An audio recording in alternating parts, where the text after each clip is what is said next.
Hello friends, welcome back to our channel. வீடியோக்குள்ள போகிறதுக்கு முன்னாடி எல்லாரும் லைக் பண்ணிட்டு அப்படியே சேனலையும் சப்ஸ்கிரைப் பண்ணிக்கோங்க. சரி வாங்க, டைம் வேஸ்ட் பண்ணாமல் வீடியோக்குள்ள போகலாம். அந்த பிரதமன்ஷிக்கு சொல்லிட்டாங்க, ஒருத்தவங்களோட சந்தோஷமோ துர்க்கமோ அந்த விதியால் எழுதப்பட்டிருக்கப்ப அதை மாற்ற முடியாது, ஆனால் பகிர்ந்துக்க முடியும். ஸோ நீ கல்யாணத்துக்கு சமாளிச்சு தான் ஆகணும், அப்போ தான் உனக்கு வரப்போகிற ஆபத்து பாதியாக குறையுங்கிற மாதிரி நம்ம ஹீரோட அம்மாவும் சொல்ல, அதுக்கு நம்ம ஹீரோவோ எல்லாம் தெரிஞ்சே என்னால் ஒருத்தவங்களை ஆபத்தில் சிக்க வைக்க முடியாது, அப்புறம் அவங்க சொன்ன மாதிரிலாம் நான் யாரையும் கொள்ளலாம் பண்ண மாட்டோமான்னு சொல்கிறான். ஒருவேளை இப்போ நீ யாரையும் கொள்ளலாம் கூட உன் கையில் இருக்கல இந்த பிரேஸ்லெட், அதை நீ ரிமூவ் பண்ணிட்டா அதுக்கப்புறம் நீ என்ன பண்ணணும்னு யாருக்குமே தெரியாது சொல்றாங்க. ராஷ்மி விஹான் மேல நம்பிக்கை வைமா அப்படிங்கிற மாதிரி பாட்டியும் சொல்றாங்க. அது எப்படி என்னால முடியாது, இந்த சிட்டில எல்லா இடத்துலயும் மர்டர்ஸ் நடந்துட்டு இருக்கு, பத்தாவதுக்கு அந்த சூனியக்காரி வேற இவனோட ராஜான்னு சொல்லியிருக்கா. இது எல்லாத்துக்கு மேல இந்த பிரதமன்ஷி நாளைக்கு இவன் நம்ம வீட்டுல இருக்க ஒருத்தவங்களை கொலை பண்ண போறான்னு சொல்லியிருக்காங்க. இது எல்லாத்தையும் நான் கேட்டதுக்கு அப்புறம் கூட இவனை எப்படி நீங்க என்ன நம்ப சொல்றீங்க? அத்தை சந்தியாக்கு கல்யாணம் ஆக போகுது, அவ கல்யாணத்துக்கான எந்த ஒரு வேலையும் நம்ம இன்னும் ஸ்டார்ட் கூட பண்ணல. ஆனா நீங்களும் அக்காவும் இந்த விஹானோட கல்யாணத்தை நினைச்சு வருத்தப்படுறீங்க. இந்த வீட்டுல விஹான் மட்டும் இல்ல மத்தவங்களும் இருக்காங்க அப்படின்னு ராஷ்மி சொல்ல, விஹான் இந்த வீட்டு பையமா அப்படின்னு பாட்டியும் சொல்றாங்க. இவன் இந்த வீட்டோட பையன் மட்டும் இல்ல, அந்த சூனியக்காரியோட பையனும் கூட தான். இவனால இந்த வீட்டுல இருக்கவங்களுக்கு ஆபத்து வராதுன்னு எப்படி இவங்களால சொல்ல முடியும்? இவன் ஒரு அரக்கனா மாதிரி உங்களையோ என்னையோ இல்ல அக்காவையோ ஏதாச்சும் பண்ணிட்டான்னா, ஒருவேளை இவனால என்னோட பசங்களான ஹர்ஷ், அர்ஜுன், சந்தியாக்கு ஏதாச்சும் ஆயிடுச்சுன்னா நான் என்ன பண்ணுவேன் அப்படின்னு சொல்லி அழ ஆரம்பிக்கிறாங்க.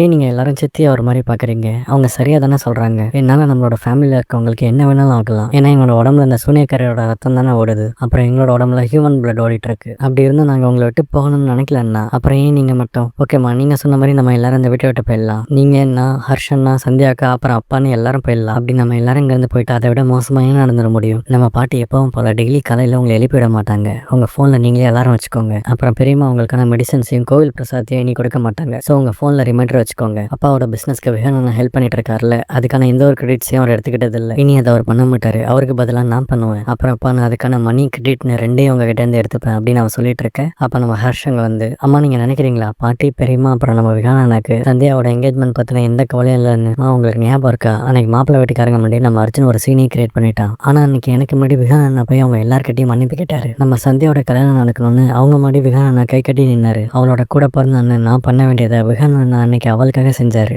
நீங்க என்னைக்காச்சும் சந்தியா எனக்கும் அர்ஜுனுக்கும் ராக்கி கட்டினதுக்கு அப்புறம் விகானா கட்டி விட்டுருக்கதை பார்த்திருக்கீங்களா? ஏன்னா அப்படி ஒன்று என்னைக்குமே இங்கே நடந்ததில்லை. அப்புறம் பெரியம்மா இங்கே யாருக்கும் லாஸ்ட்டாக சாப்பாடு போட்டதில்லை. பாட்டி என்னைக்கும் இவன் தான் என்னோட ஃபேவரட், அவன் தான் என்னோட ஃபேவரட்னு எங்களை பிரித்து பார்த்ததில்லை. நான் வெளியால் யாராச்சும் நம்ம வீட்டுக்கு வந்தால் இங்கே யாரோட பிள்ளைன்னு அவங்களுக்கே தெரியாது. ஏன்னா இந்த வீட்டில் இங்கே எல்லாருக்கும் ஒரே மாதிரியான பாசம் தான் கிடைச்சிருக்கு, அதிகமாகவும் இல்லை கம்மியாகவும் இல்லைன்னு அவன் சொல்ல, இப்போ அதை கேட்டு அவங்க அம்மாவும் அழ ஆரம்பிக்கிறாங்க. இல்லை ராஷ்மி, இந்த பசங்க சொல்றதெல்லாம் கேட்டு நீயே அழற. இந்த காலத்து பசங்களாம் அவங்க மனசுல என்ன நினைக்கிறாங்களோ அதை அப்படியே பேசிடுறாங்க. ஆனால் அவங்களால ஒரு அம்மாவோட மனசை புரிஞ்சிக்க முடியாது. ஆனால் என்னால் அதை புரிஞ்சிக்க முடியும். தன்னோட குழந்தை ஆபத்தில் இருக்குங்கிற நினைப்பு ஒரு அம்மாவுக்கு எப்படிப்பட்ட வழியை கொடுக்கும்னு எனக்கு ரொம்ப நல்லாவே தெரியும். ஏன்னா நானும் அப்படி ஒரு வழியை தான் அனுபவிக்கிறேன். ஸோ இப்போ நம்ம ஹீரோ சித்தி கிட்ட எனக்கு இந்த பிரேஸ்லெட்டை விட என் தங்கச்சி எனக்கு கட்ட இந்த ராக்கி மேலே அதிக நம்பிக்கை இருக்கு. ஏன்னா சந்தையை பிறந்தப்பவே நான் அவளை எப்பயும் ப்ரொடெக்ட் பண்ணணும்னு ஒரு முடிவெடுத்தேன். நான் அதை எப்பவும் காப்பாற்றுவேன், நான் அவங்களுக்கு ப்ராமிஸ் பண்ணுறேன். தந்தையோட மேரேஜ்க்கோ இல்லை என்கேஜ்மெண்ட்க்கோ எந்த ஒரு ப்ராப்ளமும் வர விட மாட்டேன். சூனியக்காரியோ இல்லை அந்த விதியோ எதுவாக இருந்தாலும் சரி, என்னோட இந்த ஃபேமிலிக்கு முன்னாடி அதால் தாக்கு பிடிக்க முடியாது. ஸோ இப்போ அதை கேட்டு நம்ம ஹீரோட சித்தியும் அவங்க கிட்ட நீ என்ன மன்னிப்பியா வியான் அப்படிங்கிற மாதிரி கேட்க, அவனுமே இப்போ அவங்கள மன்னிச்சிட்டங்கிற மாதிரி கட்டி பிடிச்சிக்கிறான். நம்ம எல்லாரும் இப்படி குடும்பமாக ஒன்றா சேர்ந்து சந்தோஷமாக அழுது எவ்வளோ நாள் ஆச்சு, இந்த மொமெண்ட்டை நம்ம மிஸ் பண்ணிடக்கூடாது அப்படின்னு சொல்லிட்டு அவங்க எல்லாருமே இப்போ ஃபேமிலியாக ஹேக் பண்ணிக்கிறாங்க. இந்த எபிசோடில் இந்த சீன் பார்க்கறதுக்கு ரொம்பவே நல்லா இருந்து கைஸ். உங்க எல்லாருக்கும் தெரியும் நான் நேரங்காலம் பார்க்காம ஜோக் பண்ணணும். ஆனால் நான் இப்போ சீரியஸாக ஒன்று கேட்குறேன், நாளைக்கு நைட் வரப்போகிற அந்த ஆபத்தை நம்ம எப்படி சமாளிக்க போகிறோங்கிற மாதிரி கேட்பான்.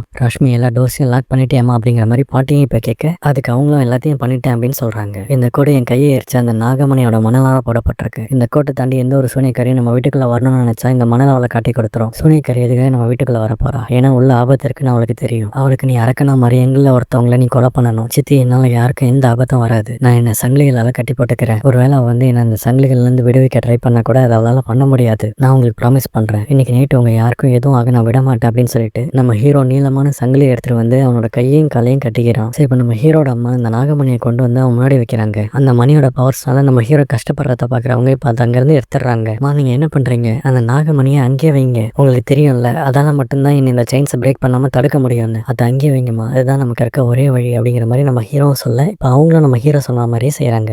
இவங்க எல்லாரையும் மேலே கூட்டிட்டு போங்க, எனக்கு ஒன்றும் இல்லை, நான் போட்டு அந்த கோட்டை தாண்டி யாரும் வெளில போகக்கூடாது, நம்ம வீட்டை விட்டு யாரும் வெளில போகவும் கூடாது, உள்ள வரவும் கூடாது அப்படின்னு நம்ம ஹீரோ சொல்ல, இப்போ அதை கேட்டு அவங்களும் அங்கேருந்து போறாங்க. இப்போ அப்படியே கட் பண்ணி நம்ம ஹீரோயினை கட்டுறாங்க. நான் எவ்வளோ டைம் கால் பண்றேன், ஃபோன் எடுக்காம அப்படி என்னதான் பண்றாரோ அப்படின்னு சொல்லிட்டு அவளும் அவளோட டாக்ஸியை டிரைவ் பண்ணிட்டு வரா. இப்போ ஹீரோயின் வண்டியை நிறுத்திட்டு கோவமா நடந்து வரா. அப்போ அங்கே வர கார் ஒன்று அவன் மேலே மோத வருது. பயத்தில் அவளும் கண்ணை முடிக்கிறா. இப்போ அங்கேருந்து டெலிபோர்ட் ஆகி அப்படியே இன்னொரு இடத்துல இருக்கா. அப்போ அங்கே வர ஒருத்தவன் சடனாக அவளோட நெத்தியில குங்குமத்தை எடுத்து வச்சிடறான். உடனே அவளும் இப்போ பழையபடி நார்மல் ஆயிடுறா. இப்போ அதே நேரத்தில் நம்ம ஹீரோட ஃபேமிலி மெம்பர்ஸ் அவங்க வீட்டில் இருக்க எல்லா டோர்ஸையும் லாக் பண்றாங்க. ஸோ இப்போ நம்ம ஹீரோயின் அங்கே வந்து அந்த கதவை தட்டுறா. இவ்வளோ பெரிய வீட்டுல ஒரு காலிங் பெல் கூட வரல. சரி டோர்ஸை லாக் பண்ணா என்ன, இந்த கௌரி ஜன்னல் வழியா உள்ள போ அப்படின்னு சொல்லிட்டு அங்க இருக்க ஒவ்வொரு டோர்ஸையும் விண்டோவையுமா பத்து தட்டிட்டு இருப்பா. நீங்க எதுக்கும் பயப்படாதீங்க பாட்டி, வீட்டுக்கு வர எல்லா வழியும் பாதுகாப்பா தான் இருக்கு. அப்புறம் எல்லா டோருக்கும் ஒருத்தவங்க காவலுக்கு இருக்காங்க. இன்னைக்கு ஒரு நைட்டை நம்ம தாண்டிட்டா போதும், அதுக்கப்புறம் விஹான் பேஸ்மெண்ட்ல இருந்து வெளியே வந்துடலாம், அவனுக்கு எதுவும் ஆகாது என்ன நம்பு அப்படின்னு அவங்க சொல்லிட்டு இருக்க. அப்ப நம்ம ஹீரோட குரல் வீட்டுக்கு வெளியே இருந்து கேக்குது. சோ இப்ப நம்ம ஹீரோட அம்மா ஓடி போய் அந்த டோர்ஸ் ஓபன் பண்றாங்க. இங்க யாரும் இல்ல பெரியமா அப்படின்னு ஹர்ஷம் சொல்ல, வீணா கொஞ்சம் வானத்தை பாரு, பிரதமன்சி சொன்ன அதே கெட்டது இப்ப நம்ம கண்ணு முன்னாடியே இருக்கு. அப்புறம் விஹான் சொன்னால அவனை தேடி இன்னைக்கு அந்த சூனியக்காரி வருவாங்க, நம்மளோட பையன் வீட்டுக்குள்ள இருக்கான், அப்புறம் எப்படி அவன் வெளியே இருக்க முடியும் அப்படின்னு சொல்லி வீணா அங்க இருந்து கூட்டிட்டு போறாங்க.